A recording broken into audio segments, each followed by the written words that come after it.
Well, 2 years ago, we told you about a new training for violence interrupters in the district. It's called the DC Peace Academy. Now, they are in their sixth group of trainees. So we wanted to check back in to see how things are going. Jess Arnold has been on top of this. She sat in on one of their lessons last week and joins us in studio now. And Jess, we know the goal of this academy is to better equip violence interrupters to serve the communities and themselves. What did you observe inside?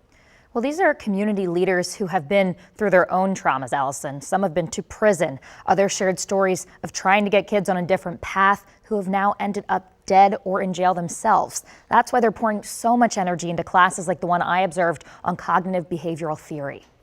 And I felt like CBT was everything that I had been looking for. Transformative training for these violence interrupters, the sixth group to go through the DC Peace Academy. Just consistent love, networking, growth. Tiffany Evans' 8-year-old son, PJ, was killed by a stray bullet in 2021. I turned my pain into purpose in that moment. Graduating from the academy last year. We have the conversation around healing healers, some folks that are out there doing some really, really deep and important work, but the work is also traumatizing. Out of 5 of my clients, 2 of them up to jail and 3 of them dead.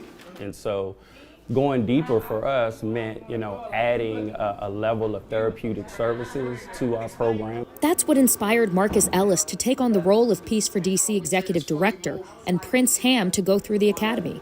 What I'm really trying to do is help break generational curse, and that starts with the mindset. So that's when CBT could come and help. A lot of us are stuck in our emotions where we can't get to our rational thinking, right? So it helps them with their coping skills, help them with their emotional intelligence, helps them with other resilience. That's where this training on cognitive behavioral theory and the think, feel, do cycle comes in. Then we have our do skills. It helps people rewire those negative thoughts so they won't make those bad decisions. And I tell people all the time that 5 seconds of making a bad decision could change your whole entire life.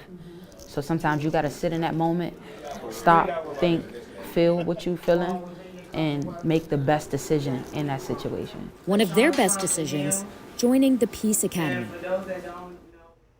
The executive director estimates that once the 6th cohort graduates, that'll mean that they've trained about 150 violence interrupters since starting the program. That's a powerful number. Jess, what's next for the Peace Academy?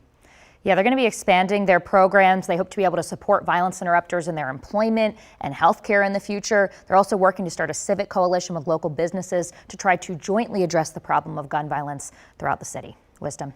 All right, 6:37 is the time right now.